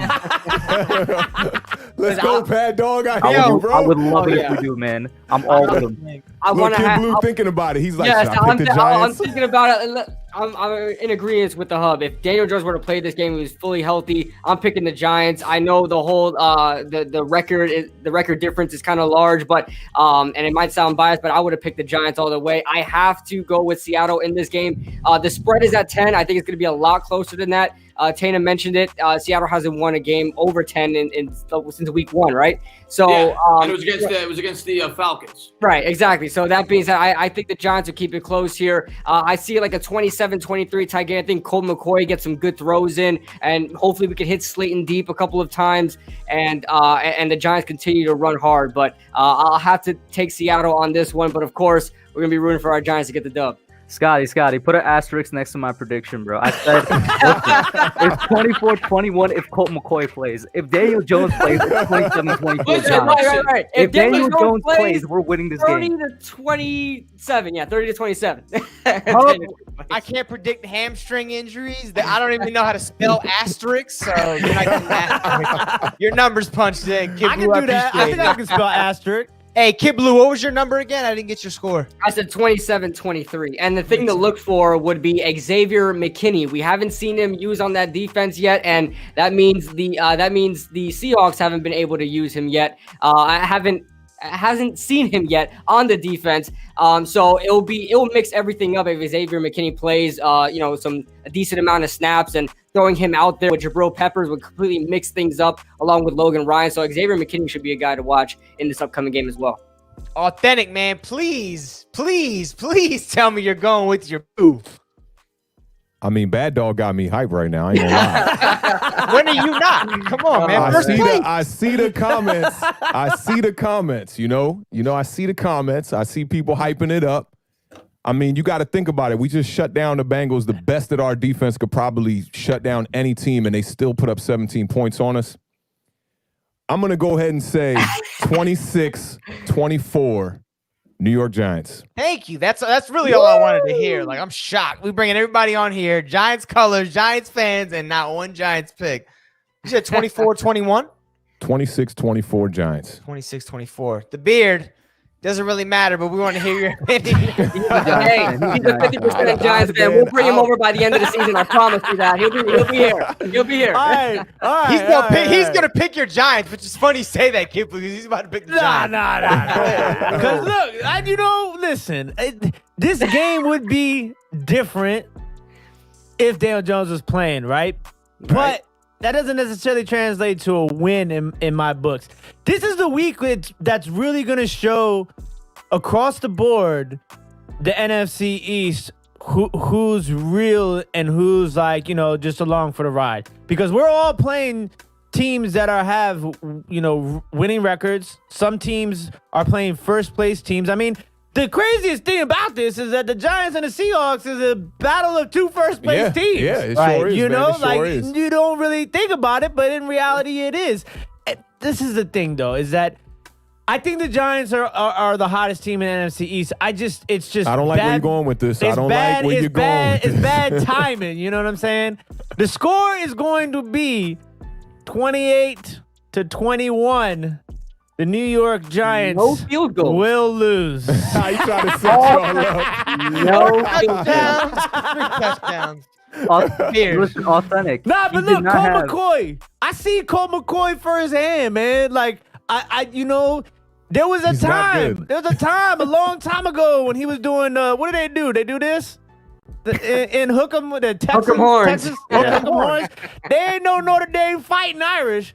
But you know what I'm saying? Colt McCoy ain't the same Colt McCoy he was back then. I mean, he's serviceable, but it's gonna be tough. It's just gonna be a really tough game, and I just don't think there's enough there for me to pick the Giants. Authentic, you notice how he disrespected us, bro? Listen, I know I picked the Giants to lose, but at least I gave us a field goal. How you gonna disrespect Obi-Wan Kenobi like that, bro? That's kicker in the league, Kicks? my Come guy. on, the Grand Godfather, man. slam. Not even Nah, one kick. Hey, there's and gonna be some disrespecting kicks our in there. You're Say it again, disrespecting our Kibble. defense too. That's a disrespect to the defense as well. That we're Yeah, not gonna have 28 any points. red zone stands, man. No Yeah. red zone And stands. you notice how he started it by saying, even if Daniel Jones was playing in this game, I didn't like where it was going right off the bat. Yo. It's a significant difference, though. Let's get serious. Daniel Jones is a legitimate quarterback in the NFL right now. Colt McCoy, that dude, 34 years I old. love what you just said right there, man. Love what you That's just said. facts. That's facts, man. I've been a Daniel Jones fan. He's Hey, always maybe passed they're all the eye maybe test. they're all Giants fans. Y'all are Who all knows? Giants fans, but you can't fool Hey, me. I've been trying to pull him, and I tell you, bro, it's been nothing Hey, but they just Big want a Blue name. Nation in the chat, man. Like straight up, been nothing but Big Blue Nation in the chat. So maybe it's rubbing Right. off on them, and they're turning Listen. into Giants fans. They just want a team with a name. That's it. They just want to be named. That's it. all They do have a name. We They the do have a we the name. Washington Red Tails. No, Bad Wait, Dog. is it true? Is it Bad true Dog that already gave him the Washington name. Is it true that Washington's Little- going to stick with the football team name? Because I heard they, that. Yes. they will for next season because like it takes time to transition with the trademarks and the copyrights and the pushing all the paperwork and all that. I know it's tough, but I we thought gonna they be was all right. going with the Little Giants. Yo, Yeah, Bobby. nah. I mean, That was the I craziest know, thing ever because we was doing the game and I was like, this is the annexation of Puerto Rico. You said it right away, too. You said it right away. And I was like, I was like, I little don't bit of know. a- man. And then Ron Rivera in the press conference was like, annexation of Puerto Rico. I watched Little Giants with my kid all day growing up. Like, okay. That was his inspiration. That's pretty interesting to hear that. Straight up. So is it that time for some jazz flutes? Real quick, yeah. one last one. I saw a question in the chat. I want to ask everybody. The Giants, you guys transfer from a 4-3 to a 3-4 this offseason. Is that right? Mhm. For a couple of seasons ever since James yeah. Betcher. Yeah, that was 2018. Ever since James 2018. Betcher, yeah. So it's been a little bit then. So that Yeah. question's not super relevant. You guys like the defense setup with the players you have? Yeah, Yes, well, no? it is a bit of a change though because we're not strictly we weren't really strictly a 3-4 with Betcher either, but it's even more so with this team. Sometimes we'll come out with 4-3, sometimes we'll come out with 3-4. It depends on the team we're playing. It's kind of, I don't even think you could call one or the other. I think we're a little bit more 3-4, but we're kind of like a hybrid. Yeah. Yeah, I think now more in the NFL, you're just seeing a lot of nickel packages as opposed to a base 4-3 or 3-4. So, we're coming out in a lot of 3-4, 4-3 packages, but mostly in those like nickel packages as well. Yeah, they bring up great points, especially with Graham. Graham's known for mixing it up. And listen, I really don't care about the base scheme as long as it's working, and it's working with limited talent. Yeah, that's facts, man. Without like the the greatest of edge rushers on his team, interior wise, we're bringing hella pressure, man. And I like what I'm seeing on the back end as far as our secondary. Y'all know the problem at cornerback, but I guarantee you we're going to address that in the offseason. It's so funny because teams always talk about edge rushers. They're the high draft picks. They're highest paid. You can get away with a D-line that has good interior pressure and not great edge rushers. If you have great edge rushers but not good interior guys, your edge rushers will get erased out of the game. Giants Yeah. are doing the opposite right now. Their interior three guys are phenomenal. They don't quite have that pressure on the outside, but they're getting it done. Bad dog. Hey, Bad Dog is firing y'all up in that chat, boy. That's fine. No, we're the brooms. They're the dustpan. So It's been great having Giants fans on here. Let's go ahead and roll on. Get them all out.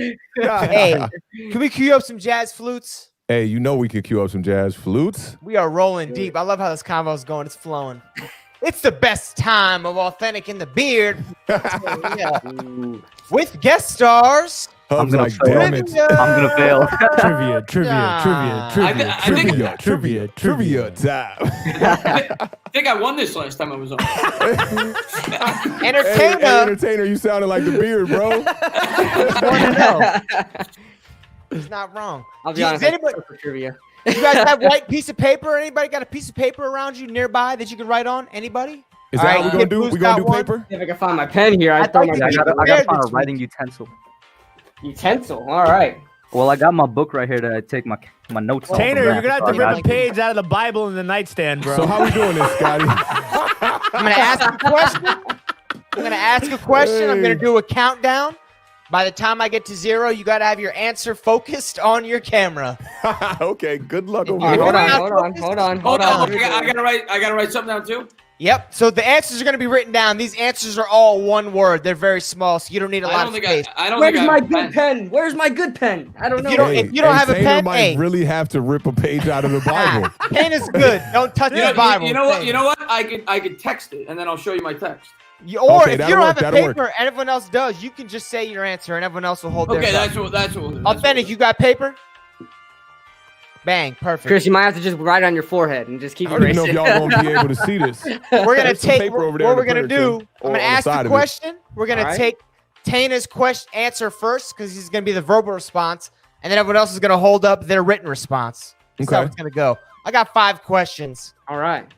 The Beard, have you prepared your utensils? Yeah, you know I always keep a Sharpie in my backpack just in case somebody want an autograph. You know what I'm saying? We're gonna keep it real tight tonight. We got 5 contestants on Awthentik and the Beard presenting trivia time. All right. 15 seconds. When you hear the question, chat, if you know the answer, go ahead and chime in. If they don't know it, they will steal yours. First question. All right. When the Pittsburgh Steelers won the Super Bowl 2008, who was Super Bowl MVP? 15 seconds on the clock. 2008? Yeah. 2008. It was 2009, but it was the 08-09 season. Was that against the Cardinals? That's correct. Do we hold it up? Not yet. I will tell you Not yet. when. We're gonna wait for I'll Tanner. tell you when. We're getting down 5, 4, 3. Kid Blue, it shouldn't be that long. Kid Blue got it actually. Nice. I ain't Good. looking at the. I don't want to cheat. I ain't looking at the chat. You're good. You're good. You're good. Okay. You want me to go Entertainer, we're first? starting with you. Give me the answer. All right. So I remember the game, and I'm pretty sure Ben Roethlisberger has never won a Super Bowl MVP. I could be wrong on that, but I'm pretty sure he hasn't. And I know he made the big catch. So I'm going to go with him. I'm going to go with Santonio Holmes. You show your work like the Beard does. I appreciate that. I don't always like it, but I appreciate it with you. Answers to the screens, if you can focus them up, gentlemen. Oh, that's super bright. All right, Kid Blue, Santonio Holmes. I hope I spelled Santonio right. Santonio, I the don't know. Beard, I can't see you. What do you got? The It Beard? says got who is Santonio? Okay, everybody. 5 Who is out of Santonio? 5. Closer is worse for you, Fantastic. actually. Fantastic. Gentlemen, very nicely done. 5 I'm not for gonna 5. lie. Everyone got it. Not gonna lie, I thought the first question I would just go right down in the dumps, but I got that one. All right. You know what? I didn't even know you guys were going It all to goes downhill from here, bro. It does. It only gets harder. We kind of ascend in hardness of these questions. Question number 2. It's all tied up. You guys got more space on your paper. Yeah, I hope. got a little more space. Yeah. This is all right. true or false question. Very easy. Emmitt Oh, okay. Smith was or was not a top 10 pick in the 1990 NFL draft. True or false? 10 seconds to go. So true or false that he was a top 10 True, pick? he was. False, he was not. All right. Do we have to write this one down? Yes, and you have 5 seconds. Except for Entertainah, he is exempt from the writing. All Jazz right. flutes are flying tonight. I love them. Yeah, I'm All ready. right. Entertainah, we're going to start with you. True or false? Emmitt Smith was or was not a top 10 pick. I'm going to verbalize again. They traded Herschel Walker. They got a ton of picks, but I'm not sure if Emmett was one of those early picks. Damn it. Not an gonna- option. I'm Not going an to option. say, I'm going to say true. It's probably false. I'm going to say true. True. Everybody, put your papers to the cameras. All right. Damn it. False. False from Kid Blue. False from the Hub. True from the Beard. Awthentik, I can't see you, buddy. I'm trying. Go ahead and verbalize it, dude, because they're done. Come on, What is- focus. It doesn't even look like anything. Oh, there we go. Answer is false. He was the 17th overall. Hey, was a complete I guess used for some me. psychology on that because the fact that you asked that question, I knew it would be a trick question, so I just put false. So yeah, Yeah, When I try wrote that it, I was every like- week, and it doesn't work that way all the time. man, I was sweating, man. I was sweating. Hey, what number pick was he? Like 11? 17th. 17. 17. Ah, that's what's up. So he was How'd you down know there. that, Kid Blue? Are you Googling? Because we don't allow No, Googling no. on our- The fact that, listen, I used some psychology there. The fact that you asked that question, everybody will kind of be like, "Oh yeah, of course. Why he's Emmitt Smith?" But the fact that you asked that Right. question, you got to say it's false. That's how Okay, you so gotta we do. get the true false answer, but the fact you knew it was 17th, a little bit sketchy, No, my friend. no. I repeated what you said. Yeah, you said it was 17th. Yeah, and yeah, he No, said I it. did. All right, I give you that. Question number 3. The Hub, Kid Blue, and Awthentik all tied at 1. The Beard and Entertainah sitting in last with 0. Hey, nah. I got San Antonio on the first one. Oh yeah, you got one. That's right, 1-1. You guys got 1. And No, Taylor no got one love for too, the yeah. beard, man. No love. 2-1 for you guys. This is how it is every Tuesday and Thursday. Not It wrong. sure is. Not wrong. Question number 3. Donovan McNabb was selected number 2 overall in the 1999 NFL Draft. Who was selected number 1? Oh, 10 seconds. 10 seconds. Quarterback. I got it. He was I a think quarterback, I know this one. I know this and one. he was a bust. No hints, because I know it. Tane, I like you, bro. I like your confidence, man. I got it. 5 seconds. You know I know my drafts. There's 3. no. Oh God. 2, 1. Entertainah, go ahead and give me your answer. Verbalized. Tim Couch. Answers to the screen. I love how you guys were both sweating. Oh, is that Kid Blue? IDK. Is that Edie Kanampala? No, he's the one that broke Geno Smith's jaw. No, I don't know. Incorrect. That's just a little scribble. I can't see you. Nothing. I believe the Beard has Tim Couch up there.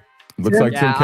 I had no came hope. into my mind right as I finished because I was thinking, didn't the Browns have like almost 20 years of back quarterbacks? I'm like, Tim Couch was the one first one that started it, but it came in late. Achilles Smith was also in that. There was Oh, 4 yeah. quarterbacks. Culpepper and Achilles Smith were also in the top 5, I think. in the draft. Look at I Taylor was knowing his thinking of football, Lee. man. I was thinking of Lee, but that was Peyton Manning's draft, right? Yeah, Yeah. 97. Yeah. Yep. So I was like, nah, I'm not gonna. Just whatever. This was getting a little bit interesting. 'cause Yeah, now okay, we got heated. here. Everybody's tied up at 2. Facts, man. These Facts. last 2 questions are hip hop questions. I know some of you guys I feel bad now. I was like, I'm out. Should we do teams? You guys want to do teams maybe with these last? If I- Nah, man, tell you throw it what. at me. I listen. I Let's get I it. don't. Yeah. Hey, Kid Blue's Scotty, as long as confident. you don't hit them with like in 1988, KRS-One, don't hit them with that. I'm younger than all these guys. I just turned 24 years old, man. I'm younger than everybody on this on Let's the do it, street man. right Let's now. do it. Come Let's on. do it. Right. Question number 4, all square. Which Nas song did Jay-Z sample for his track on Unreasonable Doubt, Dead Presidents? On Reasonable Doubt. Oh, Dead which song Presidents. did Nas sample? Which Nas song did Jay-Z sample? Yeah. Whew. You might get me on this one. Let me see. I think I got this one. No way. I don't. Bro, Now, don't Queens, forget, not- we're not from thinking of the Queens, bro. Jay-Z song. We're It's thinking a about Nas where song. he pulled Yeah, the Nas listen. song. I'm not a It's big hip not hop a- guy, it's- bro. I'm Yeah. from Queens, man. I gotta recognize every now and then. Hey, that's what's up. All right, so let me see. It's All right, one of his this big is ones. a guess. This is the guess, and it's wrong. Oh, Engraven What Viz is in the big building. one? What's up, bro? Oh, what's up, Engraven Viz? How you living, man? The all-star lineup tonight. Yeah, that's right. Mhm. That's right. Hey, rock him a lot. Chino, I like your style, man. That's my guy. Is this right? All right, answers to the screens. Wait, Entertainah got answer first. He can Big look at pimpin'. this. Big pimpin'. He says WAP. Kid No, Blue well. says WAP. Dead, Yeah, well. Nope. Dead Prez 2. Up top right, you guys gotta get closer. Authentic in the beard, you gotta get closer, fellas. It says me and my gun. Incorrect. Is it Dead Authentic? Presidents too? I got Dead Presidents too here. Nope. What do you got? Authentic presidents? Be presents? The answer is the world Represent. is yours. Ah, damn. Yes, I survived. Alright. I survived. Let's I go. thought I had it, but I did not have it. Great question. Great question. I like I that. said represent, man. The one produced by Q-Tip. Not a good look. Represent. All right, last one, last question. Everyone, all squares still. Nobody got that hip hop. What does OPP stand for? Are you down with OPP? Yeah, you know me. What does it stand for? 10 seconds on the clock. Pen down, baby. 5, 4, 3, Wait, 2, and 1. This is an expletive that I don't know if I can actually write down on this kid-friendly I show. wrote You down might be wrong. I wrote down the kid-friendly version. See, I Yeah, did then that. you might be wrong. that. I did that to weed out a couple answers. But PG here, we're trying to Yeah, I did monetize this channel, Authentic. We can't, come on now. Hey, shout out to everybody watching on Wait. Twitch, Facebook, YouTube, I'm curious what you got on this one, and dude. Periscope. We If love your y'all. answer is more than PG rated, Authentic, then we got different answers, my friend. I'm gonna tell you right now. I think the original meaning was not PG. All right, well, let's go ahead and put the answers up. What do you guys got? Other people. I couldn't write the last one. Orange potato pie. Sounds delicious. Kid Yeah. Blue, another I slice. couldn't listen. I couldn't write the last one. but Other I think we people's know what we're I thinking. like Kid Blue orange potato pie. I All got right. So Dear God. the beard, the beard. What does yours say? I can't. read It says man. other people's property. Okay, so Authentic is the third word that you were thinking about the word that the hub cannot write on his piece of paper. Yes. Yeah, Is that correct? Yeah. I Yeah. think so. Okay. Yeah. So if that's the case, then we got to give all three of you guys the point. It is other people's property Ah. or other people's Private. other thing we can't. Because I think, wasn't one of the lyrics of the song? It's another way to say kitten. Yeah, exactly. Yeah. You see, That's what you use in the text You message. see? Young Kitty. bull know a little something, man. No, we're doing it. Trivia time. So we got a three-way tie. Authentic, the beard, and the hub. Congratulations, fellas. No Thank other you. questions. Well That's done. about all I got. No. I liked it, man. I liked got it. me You this surprised me time. with the two hip-hop questions there. Got me 100. this time. We only got one more recap to do. Were you guys going to hang around for the Washington one? For sure. Sure. Yeah, We can talk some crap. Let's go. Tanner's got 10 minutes, so we'll keep it nice and tight. So y'all can tune in to Tanner at 8:50 when he goes on air tonight too. About to go live from the hotel. I mean, he's really been doing it. You got to give him a lot of props these last 2 Yeah, weeks. yeah. The way he's shuffling things around. Entertainah, Grinding. real quick before we take a commercial. You did you do a last week? I knew what you said. Did you do a speech at the wedding last week? I did not, but they want me to save that for when we actually have a reception. We only went to dinner. So next year they're going to do the reception thing. Oh man. When the reception goes off, are know you what going to you're do doing. stand up? Of course I am. Are you kidding me? One last commercial break, and then we're going to come back. We're going to do the Washington preview, and then we're going to get you guys out of here. Hang tight. Be back in 10 seconds. Expecting your lineup to be the only for it to turn into some. Well, we can help you rectify that situation. Come chop it up with your boys, Awthentik and the Beard. The best division in football. The best division in football. Streaming live every Tuesday, every Thursday at 7 p.m. You can't tell me you don't hear that voice and just get jealous that you don't have that everyday voice, like just in life. May I have 2 gallons of gas on pump number 3? Waiver Man, wire tight. Waiver wire tight. Our last preview of the night, we're talking about the Beards Washington football team. They are traveling to Pittsburgh to take on the undefeated Pittsburgh Steelers. They are hosting the Beards football team. Steelers beat the Lamar Jackson-less Ravens in less than impressive fashion. In that game, they lost the Awthentic's favorite defensive end, Bud Dupree, torn ACL. He's out for the year. That's a big hit for their defense. Washington football team, they're on a modest 2-game win streak.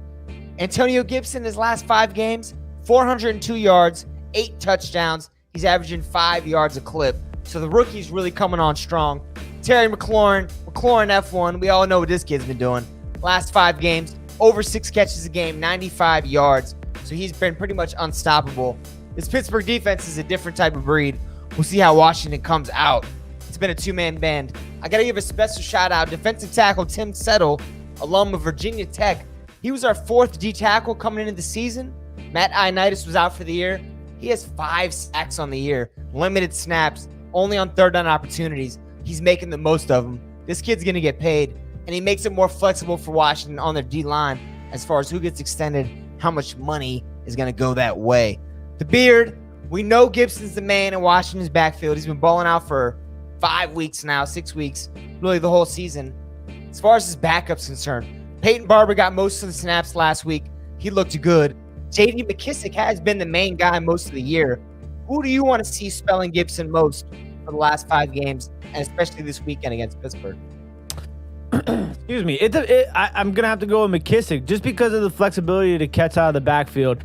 And with the pass rush that, Pittsburgh is going to come at us with, and they're going to be blitzing all game long, you're going to have that quick out to the running back available throughout the entire game. So Barber's more of the, like the type back. You know what I'm saying? Like he's the guy that give you those tough yards, those some jumps right there. You know what I'm saying? So like I need McKissick out in the flats. You know what I'm saying? Because check down King.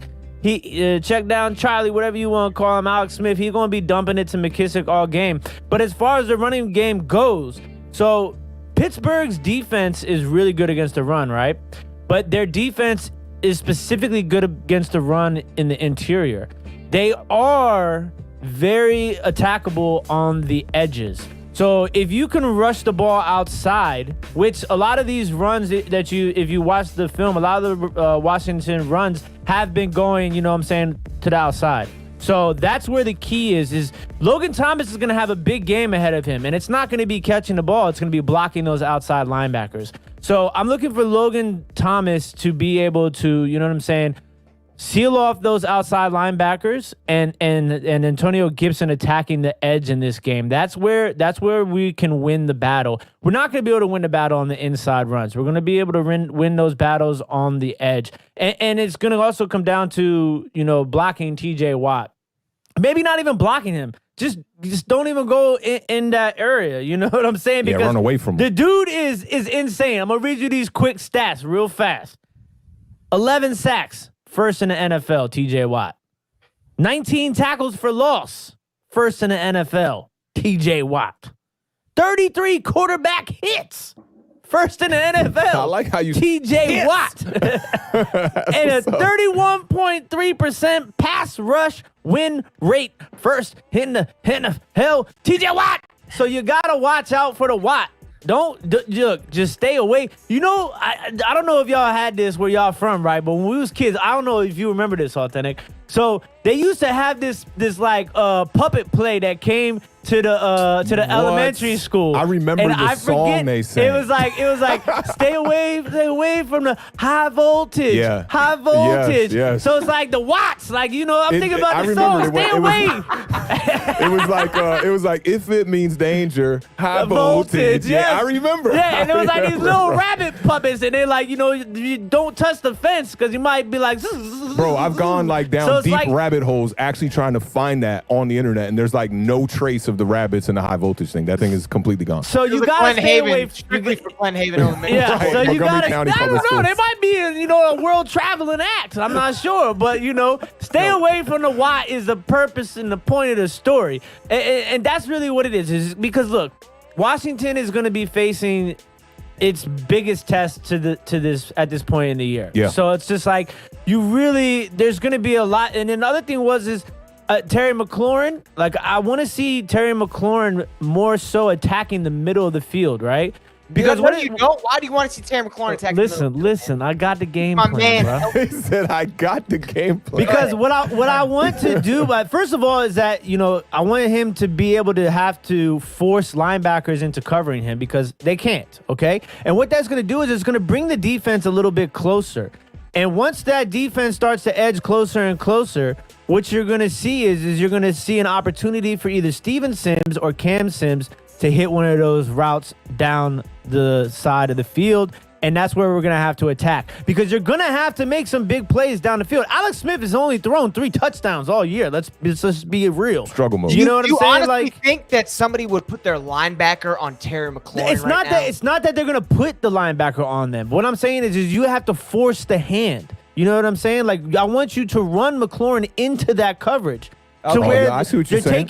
taking him out of the play of the corners, especially on zone defense. You know what I'm saying? And that's what's important. With the yards after catch that he gets, I hear what you're saying because if he gets them one-on-one running through that zone, he'll catch it for 5 and then run for 20 more. That's what he does. Oh yeah, we know that. I do We know understand that. That's Let me part of say it. something about the running back situation too, man. And I'm gonna try to break this down as quickly as I can. I know Tanner's time is short here, but the Pittsburgh Steelers have played fantastic against running backs this year. There's only one game that somebody actually had a really good game, or a core actually had a real good game. So let me just bust this down for you. Week 1 against the Giants.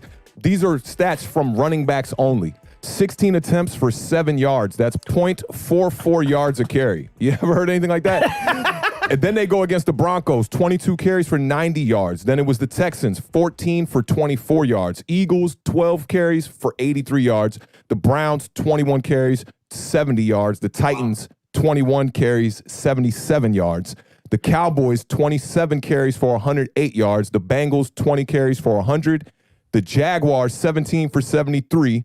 The Ravens this past time on, what was that, yesterday, 18 for 45. The only team that has rushed really, really good against Pittsburgh all year was the Ravens in their first meeting.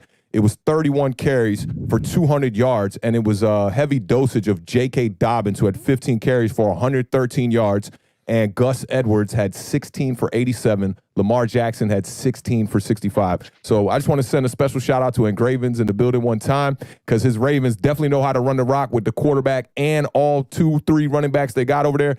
I don't know if Washington is going to be able to do this with Gibson and your other boy, what's McKissick. Have the Giants played the Steelers yet? Yes. Yeah, Scotty. So you got 16 attempts, 7 yards with Saquon Barkley, 0.44 a carry. Only 1, 2, 3, 4, 5 teams have scored a touchdown against them running all year. Saquon Barkley, bro, that was like 25 years ago. I don't even remember him playing this season. Come on, man. Let's get to some relevant Giants stuff. Giants fans, right now, you guys in here, you guys have seen Washington twice. You've seen Pittsburgh once. You should have a pretty good feel about these teams. Real quick, we're going to start with Entertainah. I want to go around the circle, though. Give me something, a strength on each team, maybe where you see a team can shine and maybe pull out a victory and upset. One thing I'm going to tell you. You see how he said an upset? This dude. One thing I'm going to tell you that nobody mentioned. Washington not played in a long time. Pittsburgh just played on Wednesday. Pittsburgh's only got 4 days to prepare for this game. Washington's been preparing for an extra week.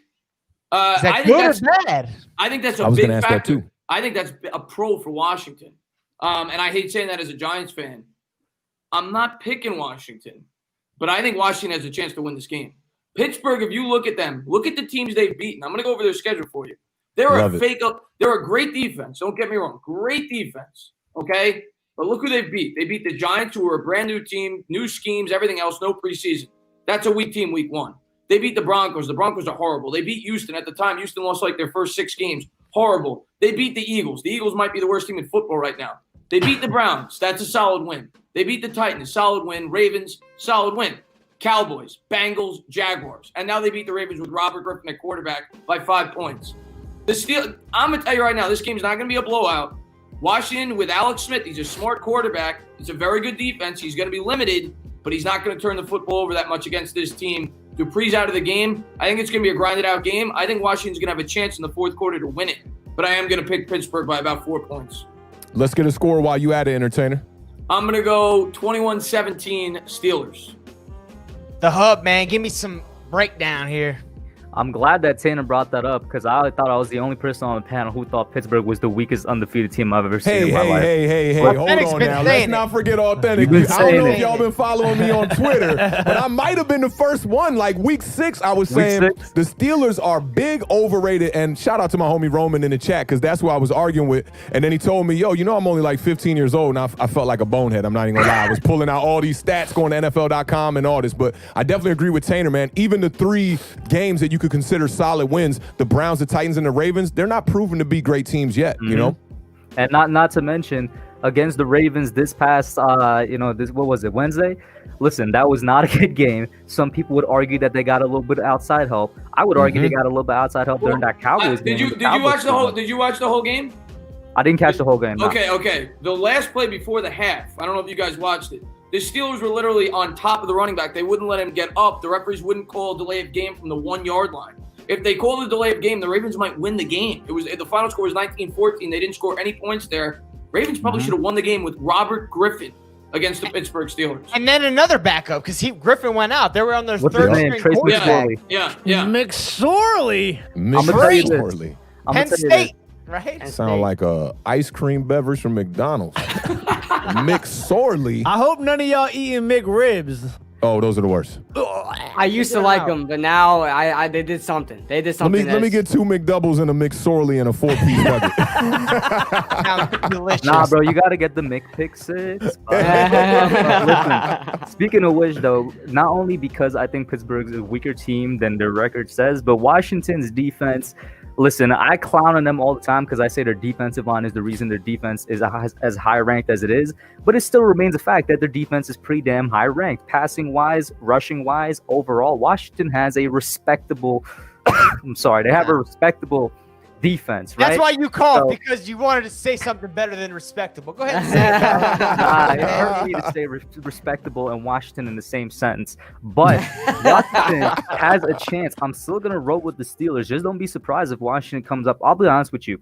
It would be so funny. I would love if the Steelers were to collapse against Washington, man. I wouldn't. We're Giants fans. We need that. Not me. I don't want to see that. I don't want to see I said it would be funny. It would be funny. I said it would be funny, but listen, you didn't let me finish. I want Pittsburgh to go 16-0. I said this on the podcast last night. The last time there was a 16-0 team in the AFC and the Giants were making a run at the end of the year, beautiful things happened. Yeah. Facts. I like that. You turn that around, Hub. You turn that around. I'm going to tell you right now. If the Giants had Daniel Jones and they played the Steelers today, and we were home, I think we'd beat them. I don't think the Steelers. I don't think the Steelers are that good of a football team. If you say that, Entertainah, then you have to pick Washington this week. They're at least right there, man. Come on. Nah, but you got Alex Smith though. I don't like Alex Smith that much, but he's not going to turn the football over against that defense. So it's a good recipe for success. We barely use Alex Smith. He's barely in there. He just takes the snaps and then everything else happens. Kid Blue, man. Kid Blue, give me some love for Washington. Give me a quick score. I'll try my best, man. I'll try my best. Listen, I completely agree with you guys again. Pittsburgh is just another undefeated team that's way overrated. You know, you look back at that 2015 with the Carolina Panthers. Same thing with them as well. I think a lot of people thought they were overrated. They still went to the Super Bowl, but I think we all kind of knew they were very beatable. Same thing with the Pittsburgh Steelers. They're really getting away with their wins. But I mean, you got to give it to them. They are finding a way to win games. I mean, it doesn't matter how you slice it. Listen, Pittsburgh's defense is extremely potent. I don't know if Washington really has a consistency. I know they could potentially have the firepower. I just don't know if they remain consistent throughout the whole game to keep up with Pittsburgh's offense as well, even though Washington's defense is respectable, you know.